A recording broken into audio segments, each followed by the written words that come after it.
ఏపీలో సార్వత్రిక ఎన్నికలకు సమయం మరింత దగ్గర పడుతుంది. ఈ నేపథ్యంలో రాష్ట్రంలో రాజకీయ నాయకులు సుడిగాలి పర్యటనలు చేస్తున్నారు. ఈ మేరకు ఆయా పర్యటనలో ఇటు ప్రతిపక్ష పార్టీలు, అటు అధికార పక్ష నాయకులు ప్రసంగాలు చేస్తున్నారు. ఈ ప్రసంగాల్లో తమదైన శైలిలో విమర్శలు, ఛాలెంజ్లు చేస్తున్నారు. ఈ మేరకు గత వారం రోజులుగా ఇటు టీడీపీ అధినేత చంద్రబాబు, అటు వైసీపీ అధినేత సీఎం జగన్ మధ్య ఛాలెంజ్ల పర్వం కొనసాగుతోంది. ఈ మేరకు ఇరు పార్టీల మధ్య మాటల తూటాలు పేలుతున్నాయి. దీంతో సీఎం జగన్ కు చంద్రబాబు విసిరిన ఓపెన్ ఛాలెంజ్ కు ఏపీ ప్రభుత్వ సలహాదారు సజ్జల రామకృష్ణారెడ్డి కౌంటర్ ఇచ్చారు. రాష్ట్ర ముఖ్యమంత్రి వైఎస్ జగన్ కి సవాల్ విసిరే అర్హత చంద్రబాబుకు లేదని సజ్జల రామకృష్ణారెడ్డి అన్నారు. సీఎం జగన్ ను విమర్శించే నైతిక హక్కు బాబుకు లేదని స్పష్టం చేశారు. 14 ఏళ్లు సీఎంగా చంద్రబాబు ఏం చేశారని సజ్జల ప్రశ్నించారు. 2014-19 మధ్య బాబు పాలన అంతా వంచడతోనే సాగిందని విమర్శించారు. చంద్రబాబుది చెత్త పాలనే అని ఆయన దత్తపుత్రుడు పవనే 2018లో చెప్పాడన్నారు. బాబు అవకతవకలను తాము బయటపెడుతూనే ఉంటామని చెప్పారు.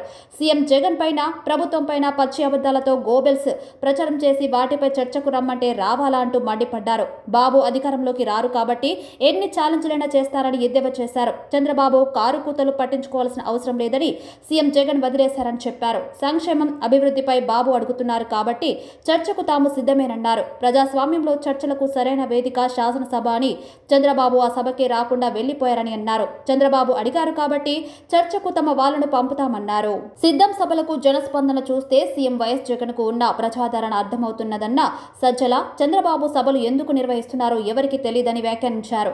సీఎం జగన్ కు ప్రజాదరణ లేదని బాబు భావిస్తే పొత్తుల కోసం పాకులాడటం దేనికని, ఒంటరిగా పోటీ చేయొచ్చు కదా అని నిలదీశారు. ఏం చూసి చంద్రబాబుకు ప్రజలు ఓటు వేశారని ప్రశ్నించారు. అధికారంపై చంద్రబాబువి పగటి కలలేనని చెప్పారు. ప్రజలు చంద్రబాబుకు బుద్ధి చెప్పేందుకు సిద్ధంగా ఉన్నారని తెలిపారు. ప్రజలంతా సీఎం జగన్ వైపే ఉన్నారని, ఈసారి కూడా వైఎస్ఆర్సీపీ ఘన విజయం తథ్యమని స్పష్టం చేశారు. చంద్రబాబు చెప్పేవని అబద్ధాలేనని ప్రపంచమంతా తెలుసని అన్నారు. టీడీపీ వారే దొంగ ఓట్లు చేర్చి వైసీపీకి ఆపదిస్తున్నారని తెలిపారు. అవినీతికి పాల్పడ్డారు కాబట్టి చంద్రబాబు జైలుకెళ్లారని, రకరకాల జబ్బులు ఉన్నాయని గగ్గోలు పెట్టి బెయిల్ పొందారని ఎద్దేవా చేశారు. ఇప్పుడు బయటకు వచ్చి చంద్రబాబు ఏం చేస్తున్నారో ప్రజలు గమనిస్తున్నారని చెప్పారు. ప్రజలను పక్కదారి పట్టించేందుకే బాబు ప్రయత్నిస్తున్నారని, కానీ వారు ఆయన అనుకున్నంత అమాయకులు కాదని అన్నారు. నారా లోకేష్ ఏం మాట్లాడుతున్నారో అతనికే తెలియదని వ్యాఖ్యానించారు. పవన్ కళ్యాణ్ పై క్రిమినల్ కేసుల విషయంలో చట్టం తన పని తాను చేసుకోపోతుందని అన్నారు. గత 57 నెలల్లో అందించిన సంక్షేమాన్ని చూసి ఓటు వేయమని సీఎం జగన్ అడుగుతున్నారన్నారు. గత 57 నెలల్లో రాష్ట్రంలో 87% కుటుంబాలకు 2,55,000 కోట్లను డీబీడీ రూపంలో వారి ఖాతాల్లో నేరుగా జమ చేసింది వాస్తవం కాదా అని చంద్రబాబును సజ్జల ప్రశ్నించారు. సీఎం జగన్ మేనిఫెస్టోలోని 99% హామీలు నెరవేర్చారని వివరించారు. దశల వారీగా మద్యపాన నియంత్రణ, సిపిఎస్ రద్దు ఎందుకు చేయలేదో సహేతుకమైన కారణాలను చెప్పమన్నారు. మంచి చేశాం కాబట్టి ధైర్యంగా ఓట్లు అడుగుతున్నామని తెలిపారు. ఇలా ఏం చేశామో చెప్పుకొని ధీమాగా ప్రజల్లోకి వెళ్లి ఓటు వేయమని అడిగే దమ్ము చంద్రబాబుకు ఉందా అని ప్రశ్నించారు. చంద్రబాబు పేరు చెప్తే ఒక్క పథకం కూడా గుర్తుకురాదన్నారు. అందుకే సీఎం జగన్ ను తిట్టడం తప్పిస్తే ఆయన ఏది మాట్లాడడం లేదని, నోరు తెరిస్తే తిట్లు, బూతులే అని అన్నారు. అధికారంలోకి రారని తెలిసి అడ్డగోలుగా హామీలు ఇస్తున్నారని చెప్పారు. చంద్రబాబుకు తెలిసింది మోసం చేయడం ఒక్కటేనని అన్నారు. వాలంటీర్ వ్యవస్థ గొప్పదని తాము గర్వంగా చెబుతున్నామన్నారు. జన్మభూమి కమిటీలు అత్యుత్తమమని చంద్రబాబు చెప్పగలరని ప్రశ్నించారు. వచ్చే అవకాశం లేని వాళ్లకు ఎన్ని ఛాలెంజ్లు, సవాళ్ళైనా విసరచ్చు. అధికారంలో ఉండి 14 ఏళ్ళు, అందులో 5 ఏళ్ల క్రితం తానే అధికారంలో ఉండి ఆ 5 ఏళ్లలో ఏం చేశానో చెప్పుకోలేని వ్యక్తికి ఇప్పుడు అధికారంలో ఉన్న జగన్మోహన్ రెడ్డి గారికి సవాల్ విసిరే అర్హత లేదు, హక్కు లేదు. ఒకటి ఫస్ట్ పాయింట్. సెకండ్ విషయం వచ్చి, మేము అడ్రస్ చేసినా, మా పార్టీ మాట్లాడినా, జగన్మోహన్ రెడ్డి గారు మాట్లాడినా, ఎక్కడ ఎప్పుడు మాట్లాడినా అందరూ ప్రజలతోనే మనం మాట్లాడేది. మీ అవకతవకలు, లేక అవినీతి పాలన, లేకపోతే అరాచక పాలన చంద్రబాబు నాయుడు హారంలో ఎట్లుండింది అనేది మేము ఎక్స్పోజ్ చేస్తుంటాం. అది ప్రజల దృష్టికి తీసుకెళ్ళి మా పాలన ఎంత బాగుందో మేము చెప్పుకుంటూ వస్తున్నాం. మీకు సత్తా ఉంటే, నీకు సత్తా ఉంటే నువ్వు 14-19 మధ్య ఏం చేశావో నువ్వు చెప్పాలి. ఒక్క మాట అయినా ఆయన మాట్లాడే మాటల్లో ఆయన కానీ, ఆయన కొడుకు కానీ, ఆయన అరువు తెచ్చుకునే దత్తపుత్రుడు కానీ ఒక్కటంటే ఒకటి. ఆయన అయితే, ఆ దత్తపుత్రుడు అయితే 18లో ఆ పాలన చెత్త పాలన, అందుకే నేను ఇండిపెండెంట్గా పోటీ చేస్తానని పక్క కూడా పోయినాడు. వీళ్ళిద్దరూ తండ్రి కొడుకులైనా, ఇదిగో మేము 14-19 మధ్య ఇది చేశాం, మా పాలన జగన్మోహన్ రెడ్డి గారి కంటే ఇందులో బాగుంది, మాకు ఓట్లు వేయండి అని ఒక్కరోజన్నా అడుగుతున్నారా?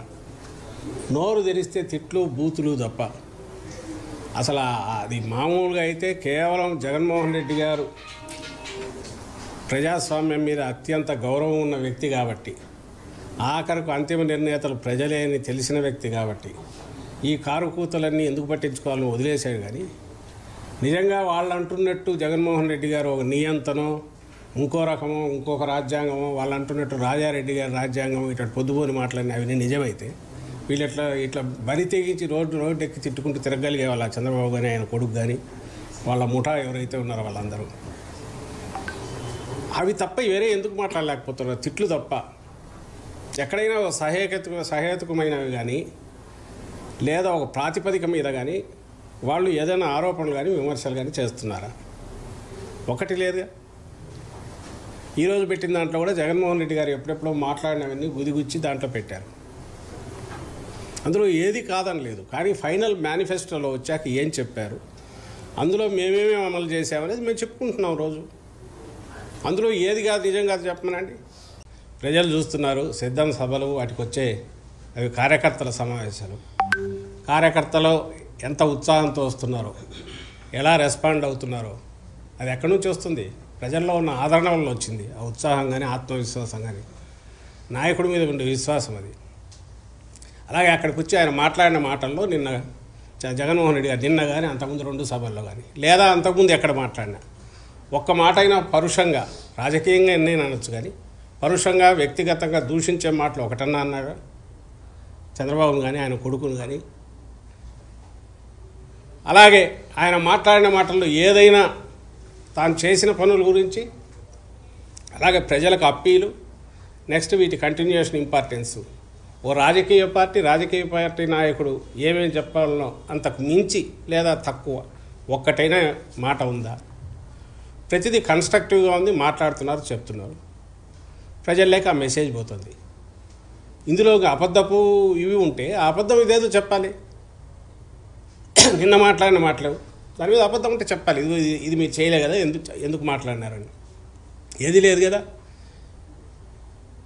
1,40,00,000 కుటుంబాలకు 1,45,00,000 కుటుంబాలకు రెగ్యులర్గా అందుతున్న బెనిఫిట్స్ కానీ, అలాగే 2,55,000 కోట్లు ఏవైతే డీబీటీ ద్వారా పోయింది కానీ ఇందులో అవాస్తవం ఏముంది?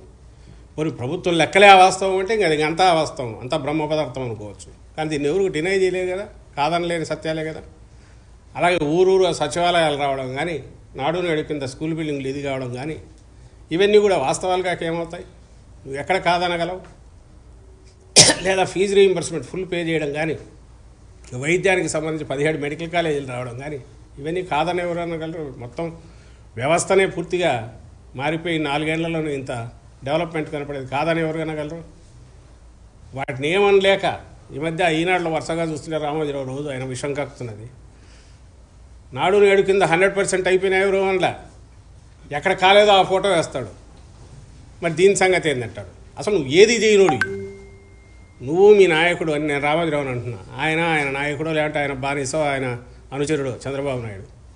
వాళ్ళ హయాంలో ఏది చేయనోళ్ళు ఈరోజు ప్రయత్నం చేసి భారీ లక్ష్యం పెట్టుకొని చాలా పెద్ద ఎత్తున 50% పైగా పూర్తి చేసి మిగిలిన కూడా ప్రోగ్రెస్లో ఉండి ఇంత ఫైనాన్షియల్ దీంట్లో క్రైసిస్లో కూడా ఇవి చేస్తున్న ఈ ప్రభుత్వాన్ని జగన్మోహన్ రెడ్డి గారిని అది ఎందుకు చేయలేదు, ఇది ఎందుకు చేయలేదు అంటారు. కానీ చేసిన వాటిని నువ్వెందుకు 14-19 మధ్య ఇందులో ఏది చేయలేకపోయావు? దానికి ఆన్సర్ ఉండదు. సో ఇది కేవలం 1-2 మీడియా సంస్థలను నమ్ముకొను, లేదంటే తన ఊదరగొట్టడంలో ఉన్న తన వాటి కాదు తన పరిపక్వతం లేదా తన మాస్టర్ క్రాఫ్ట్మెన్షిప్ను దాన్ని వాడుకొని చంద్రబాబు నాయుడు రోజు మాట్లాడిందే మాట్లాడుతున్నావు, లేదంటే కొత్తది ఏదో ఒక కన్ఫ్యూజన్ క్రియేట్ చేయాలని ట్రై చేసే కాదు. ఎలక్షన్ల ముందు కూడా చేస్తున్నాడు. దానివల్ల ఉపయోగం ఉండదు, ఎందుకంటే కళ్ళ ముందు కనపడుతున్నాయి రిజల్ట్స్. ప్రజలు వాటిని ఎంజాయ్ చేస్తున్నారు. రాష్ట్రంలో 87% మంది ప్రజలు ఖచ్చితంగా డైరెక్ట్గా బెనిఫిట్ పొందారు. ఏదో ఒక రూపంలో ప్రభుత్వం నుంచి బెనిఫిట్ పొందారు. అందుకు కృతజ్ఞతలు చెప్తున్నారు, అందుకే బ్లెస్సింగ్స్ ఇస్తున్నారు. అవి కళ్ళ ముందు కనపడుతున్నాయి. దాంతో బెంబేరు ఎత్తిపోయి రోజుకో రకంగా ఆయన మాట్లాడుతున్నాడు. ఎక్కడికి వెళ్తున్నావో తెలియదు, నీ అమరావతి రాజధాని ఎట్లయితే రోడ్లు ఒక దగ్గర మొదలై ఇంకో దగ్గర అయిపోతావు, నువ్వు అంతే. ఓ రోజు ఇప్పటికి ఎన్ని 20-30 పేర్లు పెట్టుకొని బయలుదేరినట్టున్నాడు. శంకారావాలు, కదలరాలు, అంతకుముందు ఇంకా ఏంటేంటో. 4 రోజులు కొడుకు తిరుగుతాడు, 4 రోజులు ఈయన తిరుగుతాడు, ఇంకో 2 రోజులు ఆయన దత్తపుత్రుడు పోయి ఆయన మానేస్తాడు. ఏ సభలో ఎందుకో తెలియదు. అందులో ఎక్కడెక్కడ పట్టుకొచ్చి 2-3 వేలకు నిల్చుండట్లా. అక్కడ పోయే ఛాలెంజ్లు విసిరేది. మీకు మీరు పగటికెళ్ళాలి అనేది మీ వీపులు మీరు చచ్చుకుని మాట్లాడడం కౌంట్ డౌన్ అని ఇంత ఎందుకు? స్ట్రైట్ ఈ రోజు పెట్టుకోండి. రోజు ఏమేమి అనాలనుకుంటున్నారో ఖచ్చితంగా ఆరోపణలు ఇదిగో ఈ ప్రాతిపదిక మేము చేస్తున్నామనంటే రిప్లై ఇవ్వడం ఇస్తాడు ఖచ్చితంగా. ఇప్పుడు ఇవన్నీ కూడా అనవసరం. నిజంగానే కౌంట్ డౌన్ మొదలైంది 50 రోజులు. మేము అదే అనేది ప్రజలు నిర్ణయిస్తారుగా. ఈ రోజుకు మేము ఏమేం చేశాము, ఇవి చేశామని సగర్వంగా చెప్పుకోగలుగుతున్నాం. మా నాయకుడుగా అంత ధీమాతోనే మేము మంచి చేశామనుకుంటేనే మీరు ఓటు వేయండి, ఆశీస్సులు ఇవ్వండి అని ధీమాతో నిబ్బరంగా జనాన్ని అడగగలుగుతున్నారు. నువ్వు అలా అడగగలుగుతున్నావా?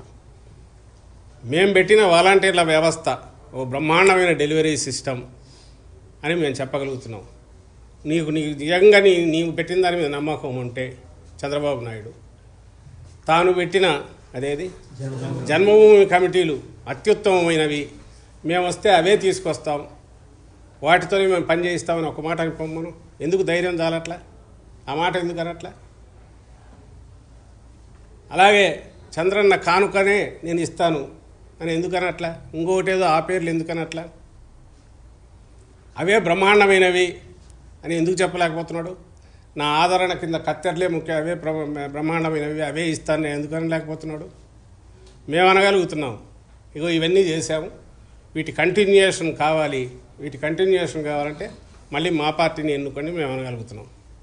నువ్వు ఏమి చూసి నీకు ఓటేయాలనో ఒక్కసారి చెప్తే జనానికి కన్ఫ్యూజన్ పోతుంది. నచ్చితే నిన్ను ఆదరిస్తే నిజంగా ప్రజాస్వామ్యంలో అది కరెక్ట్ కూడా అవుతుంది. ఇట్లా ఊరికి పొద్దుపోని ఊపిసిపోక మాటలు, పొద్దుపోని సవాళ్ళు, తాటాకు చప్పుళ్ళు, వీటి వల్ల ఏం ఉపయోగం ఉంటుంది?